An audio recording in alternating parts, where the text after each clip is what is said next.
Entramos setembro com mais uma entrevista da série com os candidatos ao governo do estado. Hoje eu converso com a professora Dirlene Marques, que representa o PSOL na coligação Frente Minas Socialista. É a candidata da Frente Minas Socialista. Bem-vinda, Dirlene.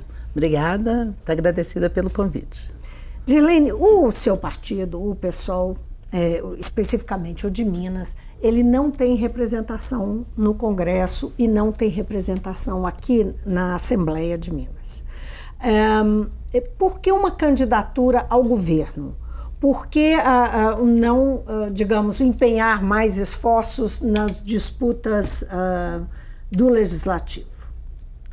Na verdade, nós estamos empenhando muito na disputa do Legislativo, porque nós acreditamos que a gente tem visibilidade suficiente para poder eleger deputados para a Câmara Federal e eleger aqui também para a Assembleia Legislativa.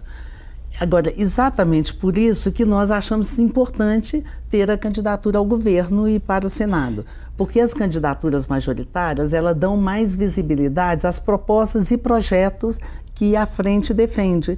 E ao você dar visibilidade a essas propostas, você dá visibilidade também à chapa proporcional. Então, isso é importante. Mas mais do que isso, quer dizer, porque nós também acreditamos que as propostas que estamos trabalhando, ela não tem um outro partido que esteja defendendo.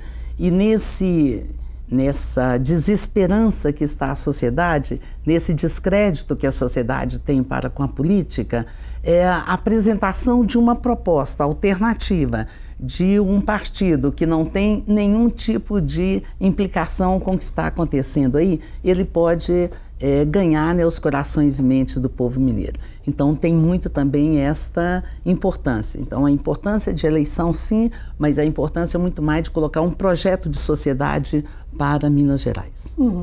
O que o seu partido, a frente, está colocando que os outros partidos não estão? Porque há também na disputa a presença de outros partidos de esquerda, não é? Que têm candidato ao governo, ao Senado, e estão na disputa das vagas do Legislativo também. O que a Frente Minas Socialista está propondo de diferente? Nós, inclusive, nesse sentido, nós gostaríamos muito de ter feito uma aliança, uma frente, que essa frente pudesse também ser composta pelo PSTU, que nós achamos que está nesse nosso campo.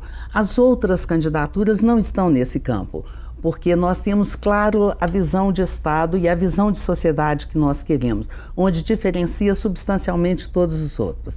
Se você for perceber, a nossa proposta, nós temos clareza da importância de você ter um Estado forte que possa dar conta das políticas sociais, não o Estado forte que tem hoje para dar conta das políticas ligadas ao capital.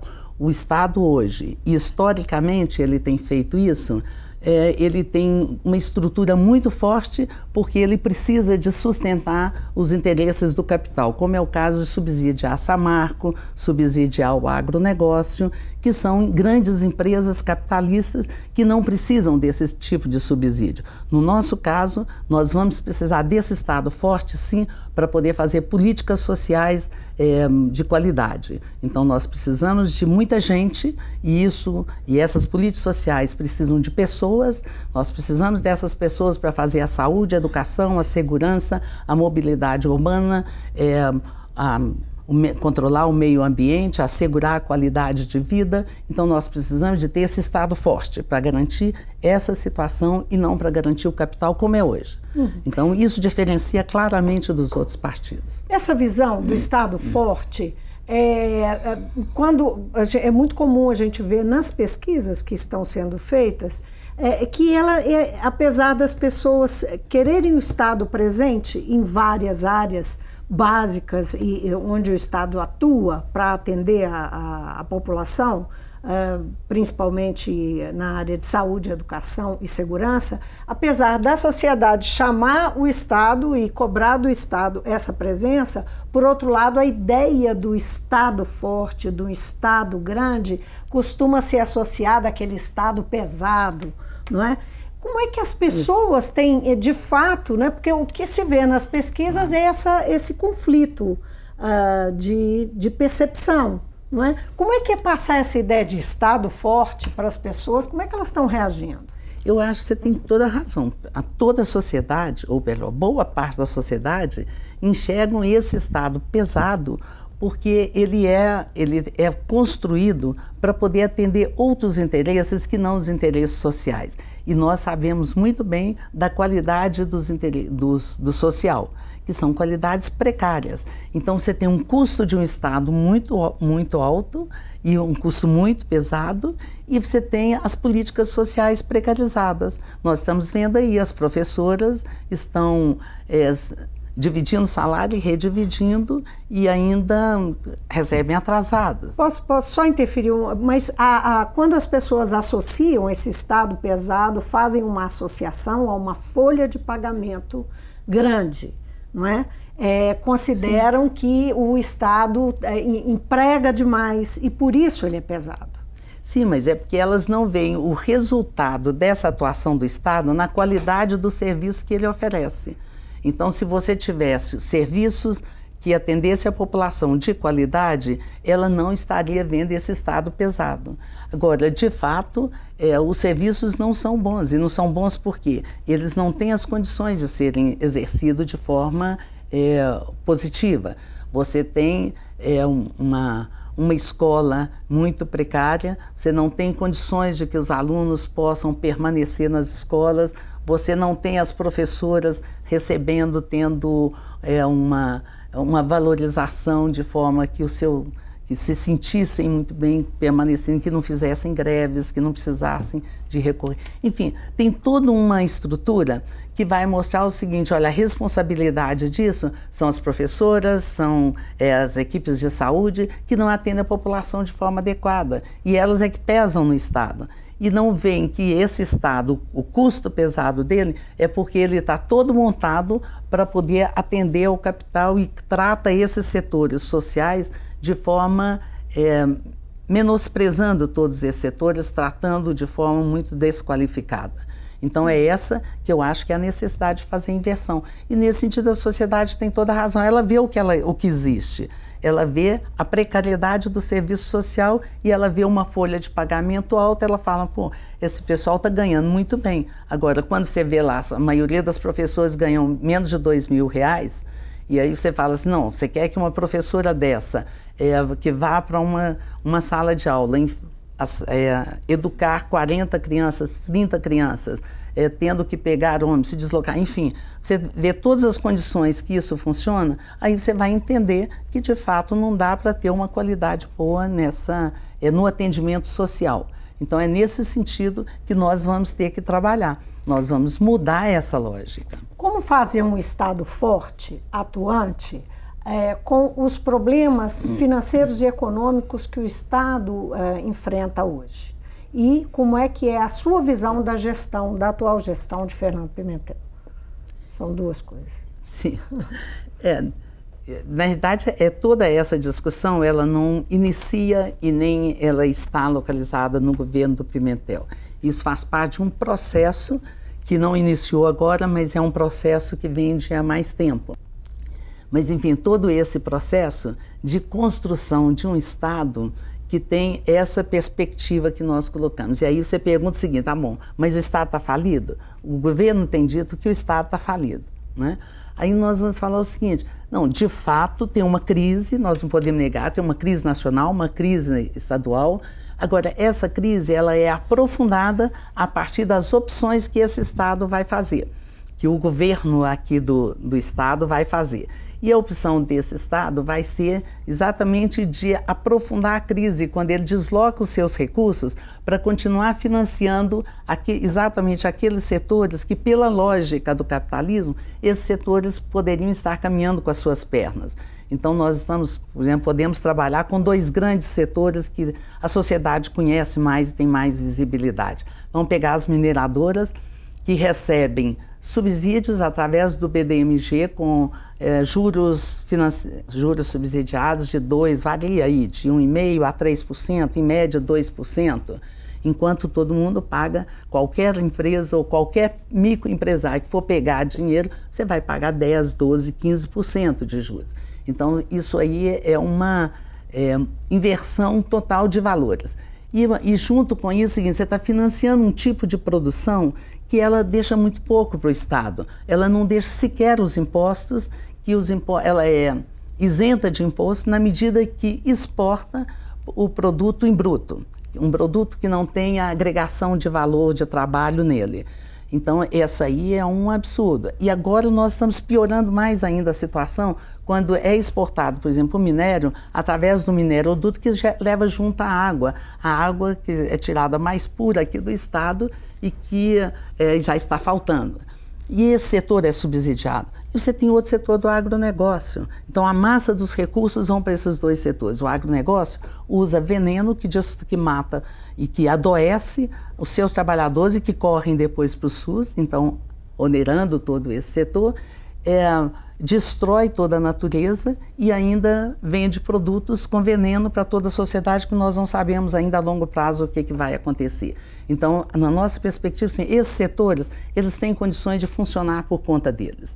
Então, nós vamos trabalhar para que ele não tenha mais esse tipo de subsídio. E esses recursos existentes, nós vamos aí sim procurar estimular e retomar o processo econômico. Porque se continuar com esse nível de desemprego que nós temos, é inviável a economia poder melhorar e você melhorar todos os seus padrões. Agora, nós sabemos que tem três áreas, e isso é muito replicado nas pesquisas mesmo, que são feitas pelos institutos, três áreas que têm, nessas eleições, a maior atenção, a maior demanda da população, que são educação, saúde e segurança, como tinha feito uma referência agora há pouco. Objetivamente, para além enfim, dessa questão macro, que é um outro olhar sobre os recursos do Estado, como eles serão aplicados, não é? Esse é um primeiro enfrentamento, mas o que vai ser prioridade em cada uma dessas áreas num governo dessa frente que envolve aí o PSOL e o PCB? Vamos começar por educação, que é a sua área. Educação não é só a minha área, educação é a área de toda a chapa. Não entendo, porque ela é a prioridade de toda a chapa. Nós temos uma chapa formada por educadoras e um educador. Então, todos nós temos essa preocupação e sabemos a importância desse setor. Então, é claro, a primeira coisa vai ser pagar as professoras, fundamentalmente as professoras e os professores em dia. Isso aí é prioridade zero, porque é inaceitável que nós possamos ter um Estado que, além de pagar mal, ainda não paga em dia essas professoras. Então, isso aí seguramente vai ser a prioridade zero, pegando esses recursos, que aí só acrescentando mais uma outra fonte de recursos que nós podemos ter, e que essa foi um embate que o Pimentel iniciou, mas não levou à frente, que é a gente fazer a auditoria da dívida. Nós temos uma dívida com o governo federal e o governo federal tem uma dívida para com o Estado, que isso pode ser utilizado, né? E para isso ser utilizado, nós temos que fazer esse processo que a gente chama da auditoria, e nas origens para saber onde vem. Então, nós temos recursos, sabemos onde buscar para colocar o salário das professoras e dos professores em dia. Esse é um lado.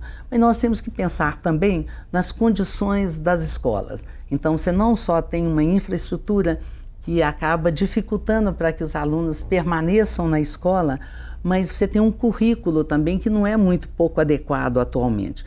Nós temos que repensar essa educação. Olha, nós temos um estado de Minas, aqui não dá para a gente poder fazer essa discussão mais aprofundada, mas o estado de Minas é um estado que são muitas minas, né? Como já foi dito há muitos anos. E nós temos que trabalhar essa diferenciação, porque não tem muito como você ter a mesma forma de abordagem para um aluno lá no norte de Minas e para um aluno no sul de Minas. A gente tem rodado pelo estado inteiro, nós temos realmente, nesse esforço, né, de chegar até a sociedade, nós temos ido em todos esses estados e a diferença é muito grande. Então, nós temos que trabalhar o currículo escolar, que é um currículo muito antigo, para poder fazer essas adequações e aí sim garantir as crianças na escola. Saúde. Bem, a saúde, claro, a primeira questão é vamos lutar junto com os outros governadores, e isso aí tem que ser uma aliança muito forte para uma saúde pública de qualidade universal, que já temos a lei para isso, que já temos toda uma história de construção disso, que é o SUS. E o SUS está sendo retaliado, destruído e precarizado. Então, essa aí é uma estrutura mais geral que nós vamos ter que nos unificar com os outros governadores para que a gente possa... É uma proposta concreta. Uma proposta concreta, a gente tem... Sim, de assumir a luta pelo SUS, que seria a saúde universal de qualidade. Uma aliança dos governadores. Porque seguramente governador de qualquer posição política vai querer uma saúde de qualidade, ou então nós vamos trabalhar isso para poder denunciar para toda a sociedade que os interesses também não é saúde de qualidade. Agora, no nosso caso, nós ainda temos uma série de outros problemas. Nós temos a situação do Ipseng, que também é uma situação histórica e que vai ser, né? Inicia lá no Aécio, vem na Anastasia e dá continuidade no Pimentel, destruindo uma saúde, assistência social e aposentadoria dos servidores públicos, né?